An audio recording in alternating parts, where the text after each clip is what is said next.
is the Inspired by Gibson Custom Epiphone 1959 Greeny Kirk Hammett Les Paul.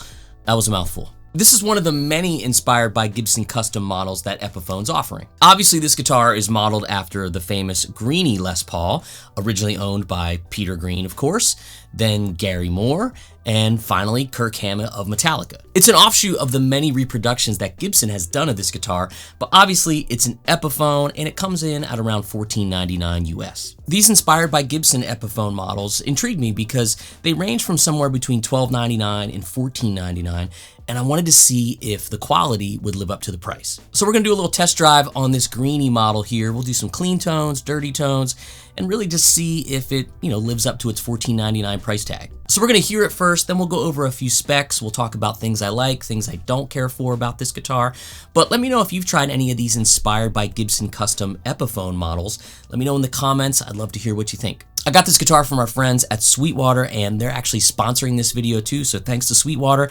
You can check the links for this guitar in the description and comments. I also put some links for some of the other gear I'm using in the video too, so check it out.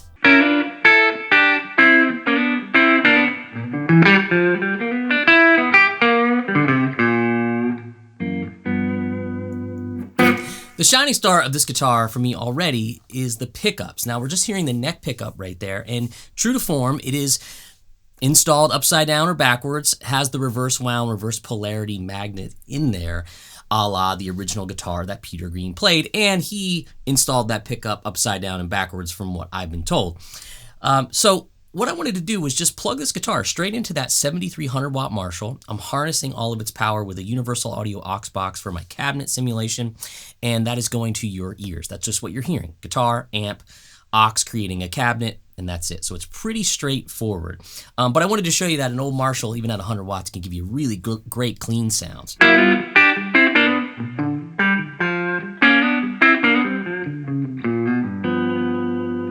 It's not too woofy or woolly in the neck position. Really clear.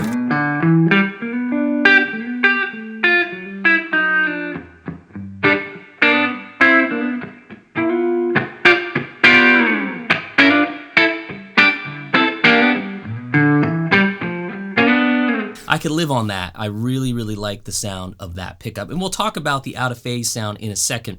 But we want to hear the bridge too. It's got the right amount of bite, volume, but not too much ice pickiness. So it's a good sounding bridge pickup.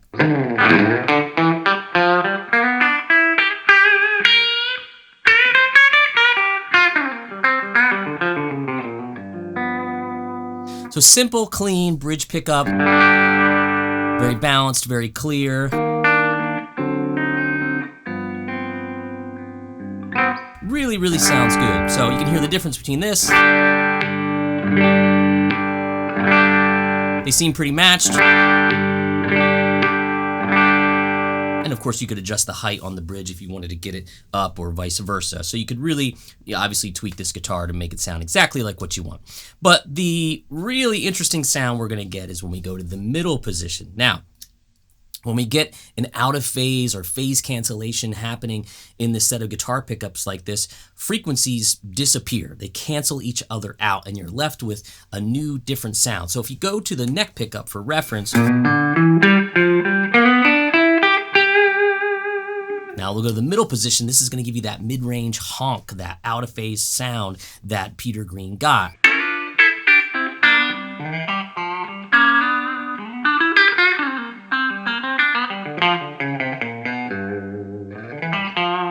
Much different sound than we probably had on any other guitar. It's got that honky, hollow sound. That's what happens when an instrument like this is wound with pickups, getting you that out of phase sound. Gives you the honk. Super, super funky and very, very unique and very much in line with Peter Green's sound. But this guitar will really come alive when we add a little bit more overdrive to it. So we're just going to turn the amp up a little bit and see what it gets us.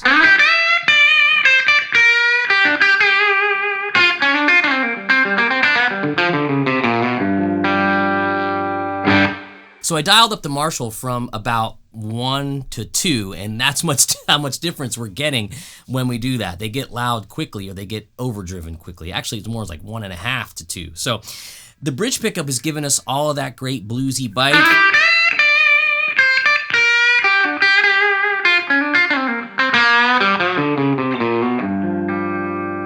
Yeah, sounds really good. It really, to me, works. I could play this guitar on a gig, it'd be totally fine. Neck pickup also sounds really sweet and warm. Great top end on the Overdrive too.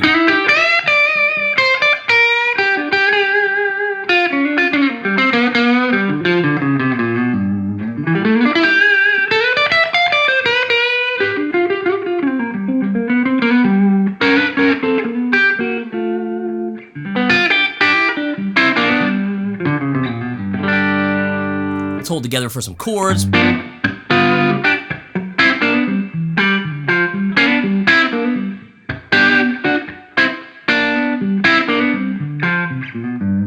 Shining Star, for sure. These pickups sound really, really good. So when I go to that middle position now, we're going to get the honk with some overdrive. Now it's going to be even a little more appealing than maybe just that clean sound.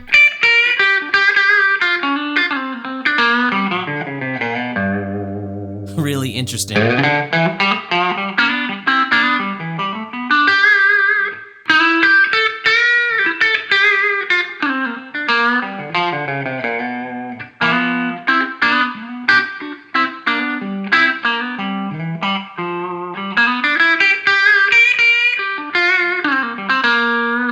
And it will lose a little volume too, so you'll be prepared for that. But when we go back to the neck, bridge,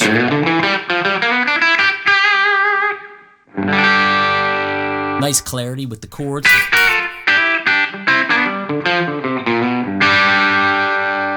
So the sounds are great, but we want to maybe add even a little bit more gain just for fun. I don't always like to use high gain, but we got some Marshalls, might as well have some fun. And then we'll talk about a couple other specs that I think are special and specific to this guitar.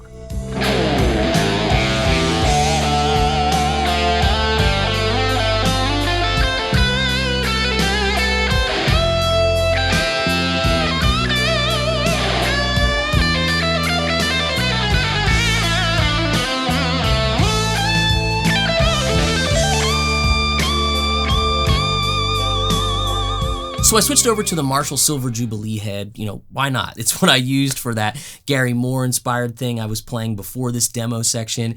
And I don't really like to use high gain when I demo things too much because I think it kind of clouds the issue. You don't get to hear the nuance of the guitar all that much. And you could probably plug 5 guitars into that amp with these settings and have them all sound kind of similar.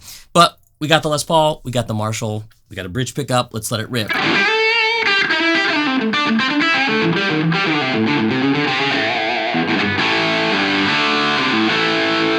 It sounds like a Les Paul and a Marshall.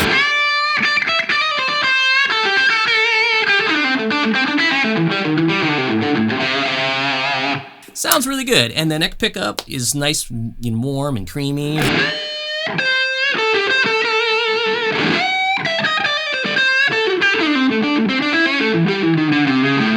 It's definitely fun, so don't accuse me of not having any fun in these videos. But I like to take the tone knob on the neck pickup sometimes and kind of bring it down a quarter of the way and just get a little bit more creamier top end.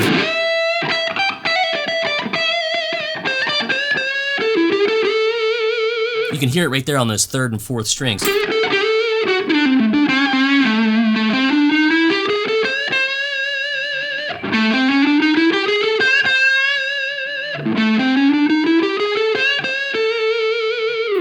Really fun, almost like a fuzz type of sound you get out of it. But, you know, it performs the way I would imagine a Les Paul too. But it sounds really good. Now that middle position with gain, it's actually an even cooler sound.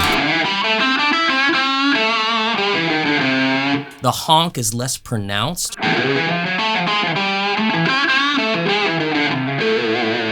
Almost a little bit like a treble booster kind of sound to me. Almost like that honky hitting the front of a Marshall with a treble booster sound.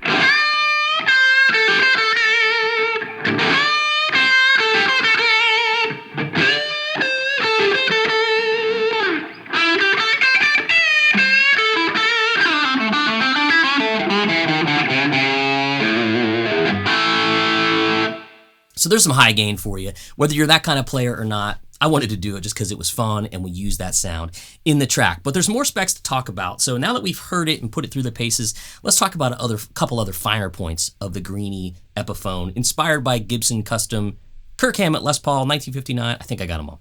All right, let's talk about some specs. There's a couple other things about these inspired by Gibson custom Epiphones I want to point out. They have the open book Gibson style headstock. This one just says Epiphone on it and nothing else, no Les Paul signature. The original one had the signature long gone, so they decided to get as close to that as possible. It looks kind of naked just by itself, but you know, that's what they went for on this one. They also always stamp the serial number on the back of headstocks for Gibsons, but they have a little IBG on there too for inspired by Gibson. So the neck profile is what they call the custom Greeny profile, and it's actually a lot closer to the Murphy Lab Les Paul I have. It's a 59 as well. It's a lot more comfortable than other straight up Les Pauls from Epiphone that I've played. You know, regular off-the-rack $500-600 Epiphones, they were pretty chunky, kind of wide. I did a video comparing a lot of them recently, and that's the first thing I noticed. It took me a while to kind of get comfortable on those necks. I don't mind a chunky neck, but the taper's got to be right. It's just got, the carve has to feel good. This one actually feels really good. Fretwork is solid, plays great. One of the most obvious aesthetic things for me was the fretboard. Now I noticed that as soon as I opened the case, it's this lighter type of rosewood. It's actually called Indian Laurel as opposed to Indian Rosewood. It's supposed to have very similar qualities to Indian Rosewood, but you'll notice it's pretty light. I even hit it with a little bit of conditioner just to kind of bring some luster out, and that's about as dark as it got. It doesn't bother me that much. It's just, you know, we're such traditionalists, a lot of us, with guitars that, you know, a light fingerboard doesn't really look like the old real thing to us. But that being said, it's a fine material for fretboards, and I have no complaints while I'm playing. So Epiphone says this is a maple top with a AAA grade maple veneer on it. So they're trying to give you a thin layer of flame on top of that maple, then of course on top of a mahogany body. It's covered in a polyurethane VOS finish too, that's what they tell me. And I gotta tell you, this is kind of where the guitar falls short for me. I mean, we all want our guitars to be as striking as possible, and this guitar looks okay, but I think other companies might be doing a little better job with flames at this price range. It feels fine, but the finish is just, I think they're trying to go for, you know, a quasi nitro finish, and they can't do that for the price.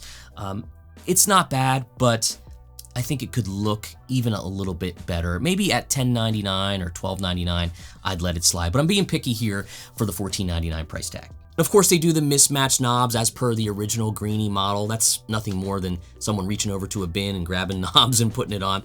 But they did the poker chip similar, or exactly like the original, which is the rhythm and treble is worn off. To me, yeah, I get you're being sort of guitar correct, period correct, but it still kind of looks a little cheap to me.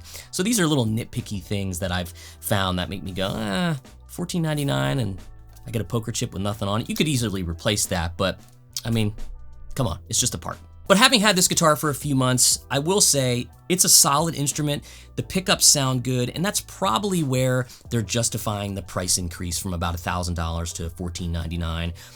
Or somewhere, you know, in between, if they were to maybe say, well, we could make it $12.99, but we got the Greeny Buckers and custom shop electronics. Yeah, I guess that's a way to kind of keep it in that $14.99 price range, but I would still love to see it a little bit less than that, somewhere between $1,000 and $12.99. I think would suit this guitar even better. Like I said, the pickups sound really good, feels great, plays well, and is staying in tune really well too. I mean, I'm always a little skeptical with Gibsons, but man, it was taking everything I was throwing at it, and I was throwing at it a lot to play those tracks that you saw me do. But I already got a great Les Paul. This one would just hang around and probably not get played very much. So we're gonna do our first giveaway in a long time on the channel. We're gonna give this guitar away to one of you lucky viewers. Sadly, it's only going to be available to US residents only. It's a big shipping and customs issue. I'm so sorry. We'll try to do more international giveaways in the future, but click the link in the description or the comments to win this baby. Thanks to our friends for Sweetwater for helping us out too, and good luck to one of you who are going to win this guitar. I did a fair amount of studying on this guitar, and my best resource was my friend Keith Williams at 5 Watt World. If you haven't checked out his channel, I'm sure you have if you're a guitar aficionado. Keith does great historical documentaries, mini documentaries on guitars and players and all that kind of stuff. And I learned a lot from his Greeny video, so check his videos out. So that's it. That's your Inspired by Gibson Custom Epiphone 1959 Greeny Kirk Hammett Les Paul. Yeah, I think I got it all. Let me know your thoughts. Drop them in the comments. Let me know if you've played any of the other Inspired by Gibson custom models. I'm always curious to hear what folks are experiencing out there when they're trying instruments. And other people enjoy those comments too, because it helps them decide on their purchase too. So don't forget, you can also enter to win this guitar. One lucky winner will be chosen. US residents only. Unfortunately, we will not contact you in the comments, and don't respond to any Telegram apps or any of that kind of stuff. And we will never ask for payment, whether it be shipping or otherwise. It's free and clear. You get the guitar if you're the winner. All right, so I'm gonna go pick a little bit more before we pack this thing up and get ready to ship it to someone here in a few weeks. So that was it. I hope you guys dug it. I'll see you on the next video.